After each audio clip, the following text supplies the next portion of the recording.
खुलुमनाय जासिबाय चिरां जिल्लानि सिङाव थानाय नैबे खुंग्रिं ओनसोलनि मोन 6था आफाद फारियै खुंग्रिं गुदि बर' थुनलाइ आफाद, खुंग्रिं दालाइसा दुलाराय बर' फरायसा आफाद, खुंग्रिं दख'रा बर' समाज, खुंग्रिं प्राइमारि ट्राइबेल संघ, खुंग्रिं हिमालयान हारिमु आफाद आरो खुंग्रिं जौगाखां आफाद जथायै बे आफादफोरनि जे बोसोरसालिया जुथुम्मा, बे बोसोरसालिया जुथुम्माया दिनैनिफ्राय जागायबाय। थामहिनबा 10 आरो 11 डिसेम्बर 2024 बे साननैनि हाबाफारि लानानै जोङो बे मोन 6था आफादनि जे जुथुम्माखौ जोङो खुंनो जोङो सिगांदों आरो दिनैहाय जोंहा 10 डिसेम्बर दिनैनि जे हाबाफारि बायदियै जोंहा गुबुन गुबुन जोंहा जे दालाइनि जोंहा मावख' बेखेवनाय बे हाबाफारिया एसे सिगाङाव जोबनानै थांबाय। जों गिबि दिनैनि फुंनि हाबाफारि बायदियै जोंहा रुंसारि बासिराम बसुमतारी गाहाय हाबग्रा लामा बेखेवनाय बेखौ जोंनि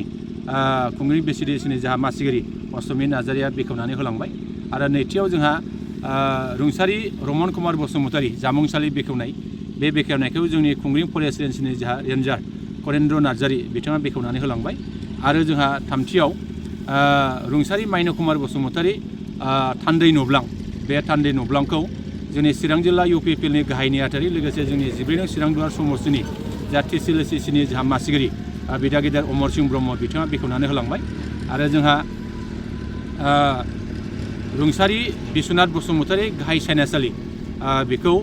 आङो खुंफुं आफादनि मासिगिरि जानानै आं बे सायनासालिखौ बेखेवनानै होबाय आरो आं आसा खालामदों बे मोनफ्रोमबो हाबाफारिया जोंनि खुंफुं आफादजों लोगोसे मोन 6 आफादनि जोंहा दैदेनगिरिफोर जोंनि ओनसोलाव थानाय सानसुमै मेलेमजिबिफोर आरो फरायसा फरायसुलि बिथांमोना मैखोमै बाहाय बाहागो लानो हादों आरो लानानै जों बे बेखेवनाय हाबाफारिखौ जोङो मोजाङैनो मोजां जोङो बेखेवनो हाबाय होननानै आङो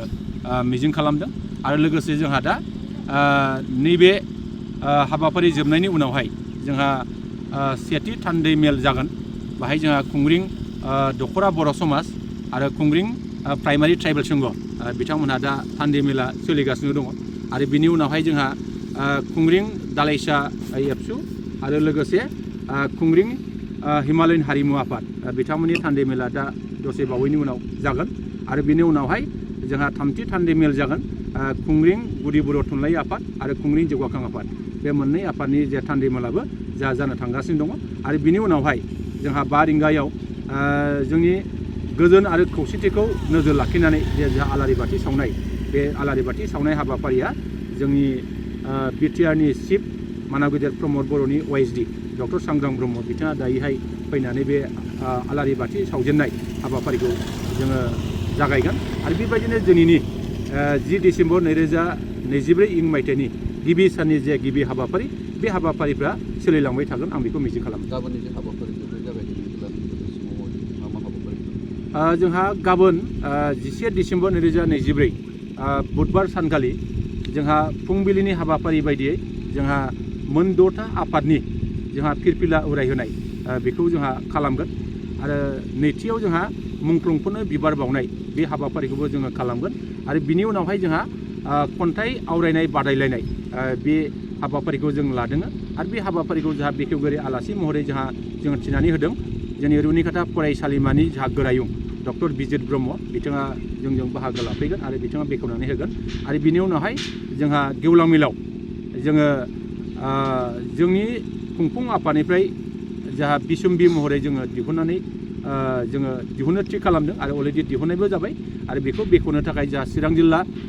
ट्राइबेल संघनि जोंहा आफादगिरि सुकेल बसुमतारी बिथाङा जोंनि बे बिसुम्बिखौ बेखेवनानै होगोन आरो गेवलां मिलाव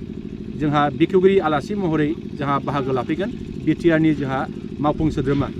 मानाव गेदेर जोंहा रन्जित बसुमतारी बिथाङा बाहागो लाफैगोन आरो जोंनि गेवलां मिलाव गाहाय आलासि महरै जोङो मोननो हादों जोंनि बर' थुनलाइ आफादनि जोंहा नेहाथारि सहेन्द्र नाथ बसुमतारी बिथाङा गाहाय आलासि महरै बाहागो लाफैगोन आरो जोंहा जर'खा आलासि महरै बाहागो लाफैगोन चिरां जिल्ला एबसुनि जोंहा मानाव गेदेर आफादगिरि दिलीप कुमार बसुमतारी बिथाङा बाहागो लाफैगोन आरो थांखि जानाय बुंथिगिरि आलासि महरै जोंहा बाहागो लाफैगोन जोंनि क'क्राझार लकसभानि MP मानव गेदेर जोंहा जयन्त बसुमतारी बिथाङा बाहागो लाफैगोन लोगोसे जोंनि 31 नं सिले समस्टिनि जोंहा MLA मानव गेदेर निर्मल कुमार ब्रह्म बिथांमोनहा बाहागो लाफैगोन आरो गोबां जोंनि